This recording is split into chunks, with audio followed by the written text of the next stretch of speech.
and welcome to KEFFI News Desk. We're reaching you live from Nigeria's capital city, Abuja. First, the headlines.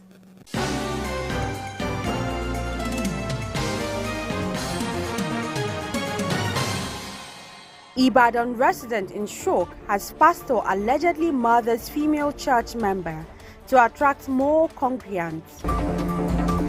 President Tinubu congratulates Ghana's president-elect John Mahama on election victory. South Korea bans its president from leaving the country after controversial martial law throws the country into chaos.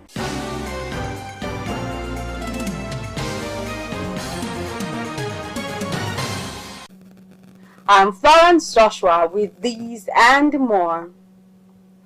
President Bola Tinubu has congratulated President-elect John Mahama on his victory in the December 7 general election in Ghana. This came after his rival, the country's vice president and ruling party candidate, Dr. Muhammadu Bawumia, conceded defeat on Sunday. Bawumia said the conceded defeat before the official results to ease tensions after reported fights in several local constituencies. Although the Electoral Commission has yet to announce the results, Bawumia's ruling National Democratic Congress said its internal review showed Mahama leading with 56.3% of the vote against its 41.3%. Meanwhile, famous Ghanaian actor John Dumelo has emerged the winner of Ayawaso West Wogon constituency election in the parliamentary election held during the country's general elections on Saturday, December 7, 2024. It was gathered that Dumelo, who contested on the platform of the National Democratic Congress (NDC), defeated the incumbent Lydia Al-Hassan of the ruling New Patriotic Party (NPP). The actor won his constituency with 40,561 votes, while Lydia 7,377 votes. Recall that the actor contested for the constituency seat in 2020 but narrowly lost to Al-Hassan.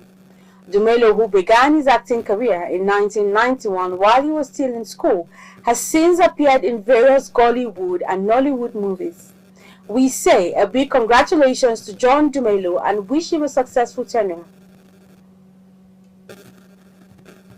The chairman of the Independent National Electoral Commission, INEC, Professor Mahmoud Yakubu, has commended Ghana's electoral process, citing its innovations and political stability as key factors in the smooth conduct of his 2024 presidential election. Ghana's ex-president John Mahama emerged victorious in the presidential election held on December 7, 2024, after his main opponent, Vice President Muhammadu Bawumia, conceded defeat.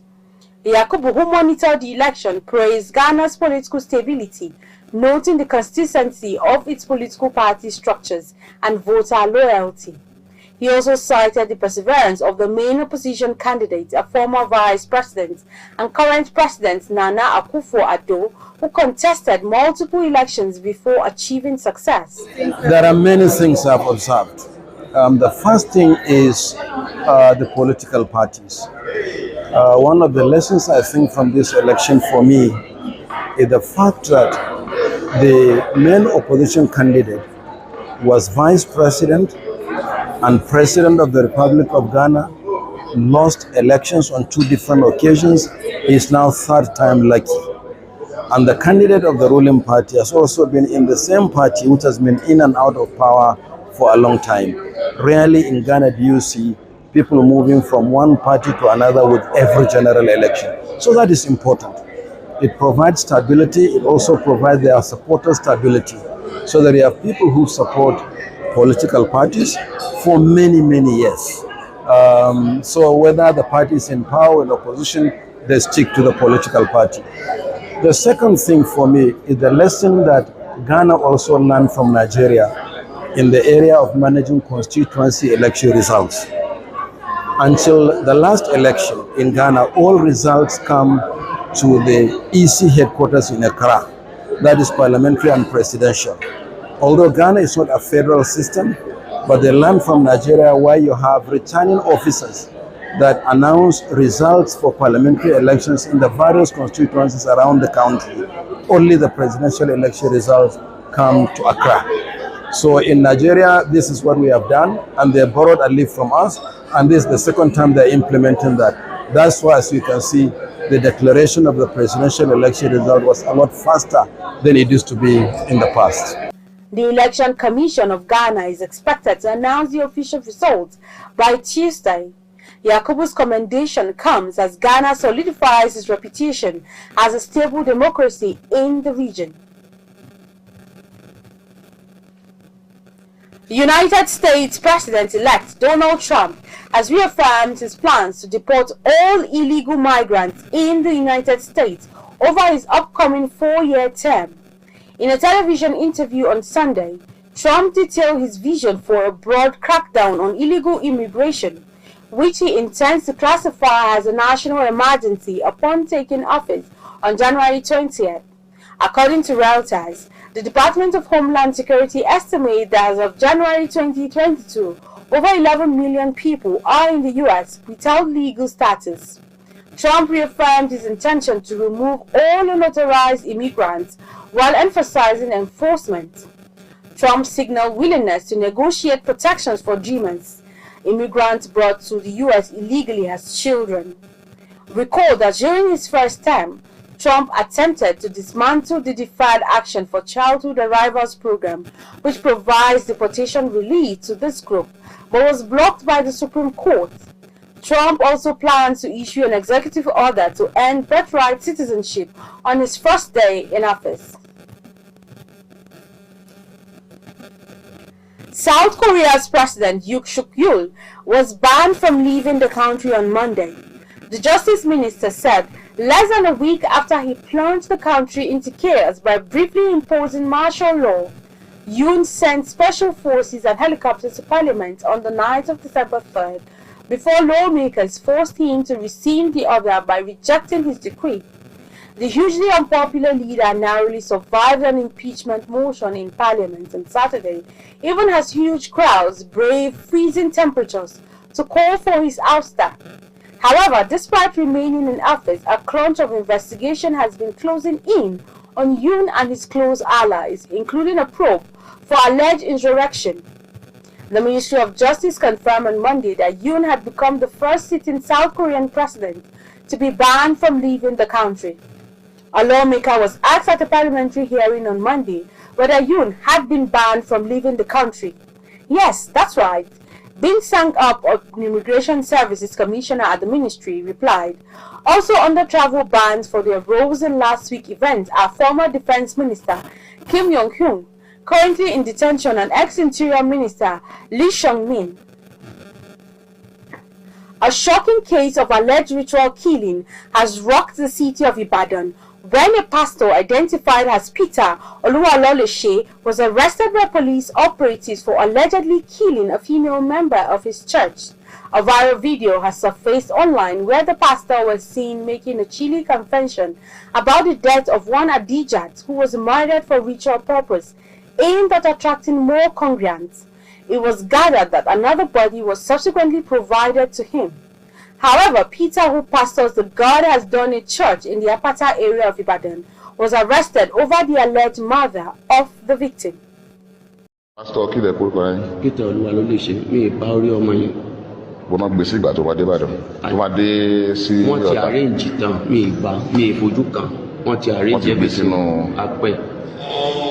Kí ló kọ church ẹlẹ́kan sí? God Has Done It. Àpapọ̀ ló wà ní Ìbàdàn. Mo sọ pé àpáta la wà, àpáta nílùú Ìbàdàn, àpáta. Àṣà ìdìbò lápáta. Wọ́n ti dé àpáta sọ pé along the road off Bembo. The Oyo State Police Command has confirmed the arrest of Peter, while investigation is currently on. Meanwhile, the incident has sent shockwaves through the community, with many calling for justice to be served. More updates to come in our subsequent bulletin. The need for increased representation and participation of youth in security, peace building and conflict resolution efforts in Nigeria has again been brought to the front burner. At a press conference in Abuja, a youth-led organization called Gender Empowerment Foundation is advocating for the establishment of a National Peace Building Commission in Nigeria that will integrate youth, as ambassadors for peace, building and reconciliation efforts, especially at this time where the country grapples with various security challenges across all regions. KEFFI News' Gloria Atta was at the event and tells us more. Nigeria, the most populous country in Africa, has had its fair share of political and ethno-religious tensions, insecurity, and economic challenges. The impact of these challenges across the 6 geopolitical zones of the country has become an unending phenomenon, taking various forms, including insurgency, terrorism, communal clashes, banditry, kidnapping, among others. At the center of these issues lies the consistent pulse of the country's vibrant youth. With about 70% of Nigeria's population, which stands at over 200 million, being under the age of 30, Nigerian youths have been identified as a formidable force to promote peace and strengthen democracy in the country. Presenting key takeaways from its recent youth conference, a youth-led organization known as the Gender Empowerment Foundation stressed the need for consideration of youth inclusion in shaping Nigeria's political and social landscape for peace, justice, and stability. It further called on the federal government and relevant stakeholders to put systems in place which not only enhance youth participation, but also enable them to contribute creatively to nation building. We propose to the House Committee on Youth in the next coming months, it will be brought up as a bill to have a National Peace Building Commission for Nigeria, where essentially one of the objectives would be maintaining interregional peace and stability by integrating young people as peace ambassadors. And it should also be a platform where young people will be heard, because you spoke about marginalization. It would be, we're looking at a possibility of not just having it at the geopolitical zones, but also having it at the grassroots level as well, so that people who have different ideas, especially that are politically inclined or that has to do with solving a regional conflict in their communities or their regions, can pitch this as presentations to their to the commission closest to them, and this can be adopted and then in turn moved to the Ministry of Youth Development, that can partner with the Houses and the Senate Committee on Youth to see how a legislation can be brought upon. Conversations have already started on how we can have an African European Leadership Center. It is a think tank and a research center where Nigerian youth will get to learn more, or African youth will learn more about European culture, and Europeans over there would also learn more. It's like intercultural and inter-academic exchange between the Europeans and Africa, and it is a good thing that the idea is being pioneered from here in Nigeria. There are many talented individuals with the potentials to be great leaders and change makers, but they are currently sitting on the sidelines. I would say it's a mental bench, like they feel that they are not good enough to contribute positively to the society. So it is time for them to get off of the mental bench, come into the playing field and see how they can contribute and work extensively, intellectually, together to build a society where we all can strive from. We want people to collaborate and partner with us to be able to solve issues concerning the youth. Empowerment, gender-based violence. Yes, a lot of talk is going on, but we still need to do more because we are not yet there. This platform is one of those foundational platforms that is also out there to contribute their quota in partnership with the government to make sure that changes are being there. We cannot get tired now. The group noted that allowing youths to participate in key sectors of national development across all levels could position Nigeria better towards achieving the Sustainable Development Goals 30, especially climate change, zero hunger, and education for all. Gloria Atta, reporting for KEFFI News. Stakeholders of the Nigerian Institute for Social Media Analysts, NISMA, have stressed the need for Nigerians, especially young people, to be innovative and adapt to emerging technologies around the world to enable them to tackle various social and economic issues bedeviling the country. At the third induction ceremony for new members, the grand patron of the Institute, Senator Ali Ndume, noted the importance of artificial intelligence and its potential to transform the country by making youth more productive and encouraging them to contribute to national development. Let's now join Clevis Gloria Atta for details. As the world continues to evolve, innovative ideas and initiatives continue to emerge to drive growth and productivity.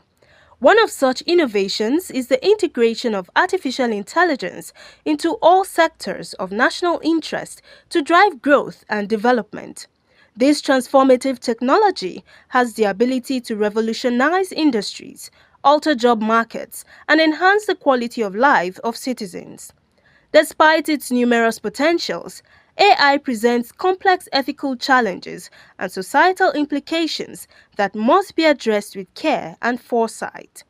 The third induction ceremony for new members of the Nigeria Institute of Social Media Analysts, NISMA, has created a veritable platform to discuss and analyze how Nigeria can tap into the potentials of artificial intelligence for national development while acknowledging the complex challenges that may arise with its use. In his keynote address, Grand Patron of the Institute, Senator Ali Ndume, highlighted the role of AI in shaping the country's future while calling on NISMA to champion the cause by ensuring that Nigerians, especially the youth population, harness its opportunities positively in the interest of national development. In our today's world, you all know that social media has overtaken the what do you call it? Media. Mainstream media like television, newspaper, and the like. Radio even. Because with the social media, it's almost everybody that is matured, and especially it's something that our youth, which constitutes 60 to 70% of our population now, uses. So it's a very effective tool for media information dissemination. Now, having an institute that would be responsible for analyzing and checking on this, you know that every space that does not have check and balance will definitely be abused, and it will not be effective. It may be counterproductive. So I'm glad that there is an institution like this. This is its third induction, and it's thriving very well. I'm calling on all Nigerians to support these institutions so that we effectively utilize its advantages, especially with the AI, which is the theme of today's, the third induction training. It is very timely, it's apt, and it's something that means the institution is up to date because that is the latest position in the media space. Also speaking at the event, the Provost, Nigeria Police School of Public Relations, Dr. Emmanuel Ojukwu, retired, said that the induction ceremony is another milestone in the journey towards shaping the digital landscape and advancing the role of social media analysts in fostering innovation, connection, and progress in Nigeria and beyond. Okay, now a lot of insecurity issues we are facing in this country. I talk as a retired commissioner of police. A good number of them are aided by technology, aided by AI. Well, a lot of fake news. We have a lot of issues generated by terrorists and criminal elements to put fear in the minds of Nigeria. They employ technology. So if we know the nature of AI, the nature of this technology, we know how to decipher the fake and the real. Some news items they post here to put fear in the minds of Nigerians will be able to dissuade members of the public and to clear it in their minds that these issues are fake and are meant to intimidate and put us to fright. The use of AI technology is limitless, practically limitless. And I believe that we can use it to also address the issue of insecurity in Nigeria today.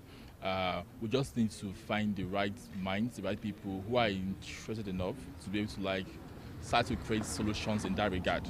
The event with the theme, Navigating the Future, The crucial role of AI in the virtual society also featured an oath-taking ceremony and the conferment of professional membership and fellowship to members. Gloria Atta, reporting for Clearview News. If you're just joining us, you're watching the news on Clearview News Desk. We will be back after this break. Stay with us. We break the news. This is Christ Embassy. Recollect, we were the first to break this. Governor Abba Kabir Yusuf of Kano State has approved the appointment of 3 second-class emirs. And this? Erasmus is the most successful program of the European Union to support education and youth. And this? Fubara is not an ungrateful person. And more. Tension is currently mounting in Rivers State. The planned arraignment of Yaya Bello. Across our platforms. Subscribe now and you will be receiving our notifications and never left out as the news breaks on Clearview. Welcome back. Christmas Carol is a reminder of the greatest story that's ever been told about the coming of Jesus Christ into the world to save humanity.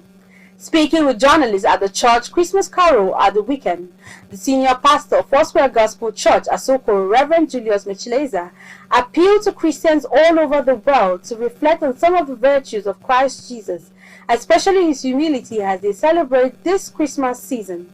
Clearview News' Imofon Okon has the details.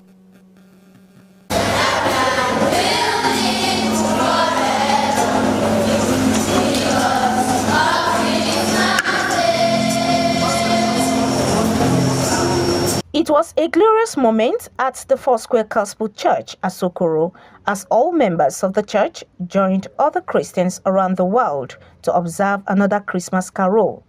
According to the Cambridge Dictionary, Christmas carol is a traditional or religious song that people sing at Christmas to celebrate the birth of Jesus Christ.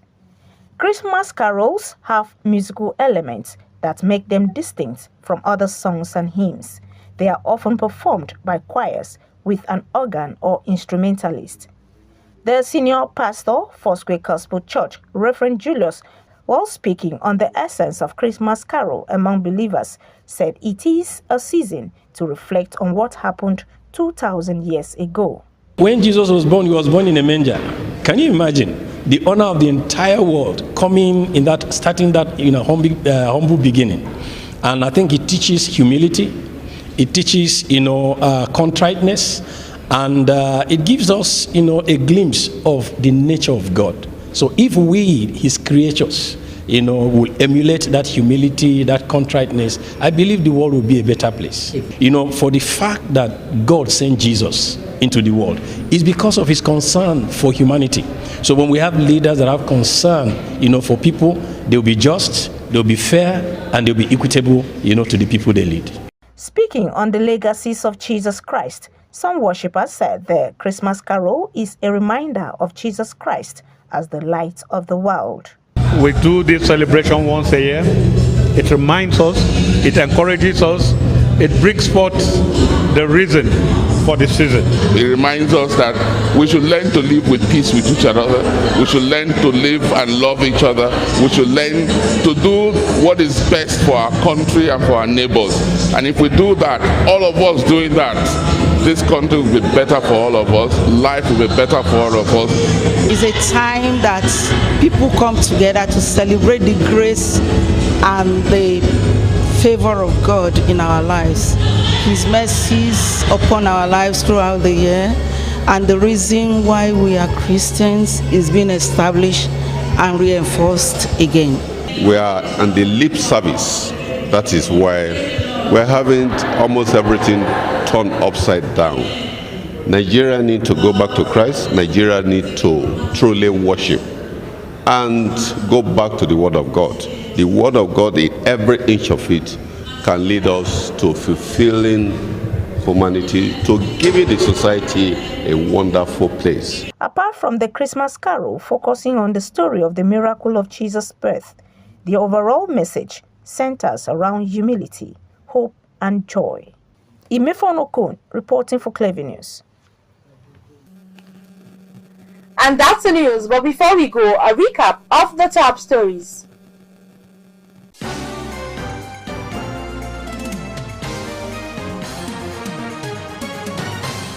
A shocking case of alleged ritual killing has rocked the city of Ibadan when a pastor identified as Peter was arrested by police operatives for allegedly killing a female member of his church.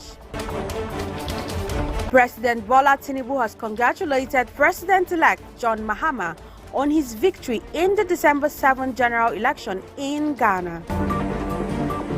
South Korea's President Yoon Suk Yeol was banned from leaving the country on Monday, the Justice Ministry said, less than a week after he plunged the country into chaos by briefly imposing martial law.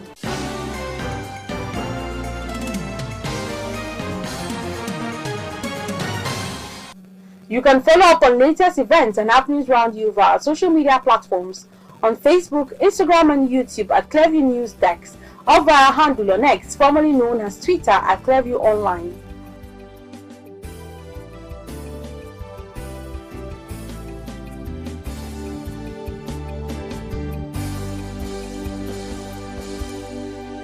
Many thanks for watching. I am Florence Joshua. Bye for now.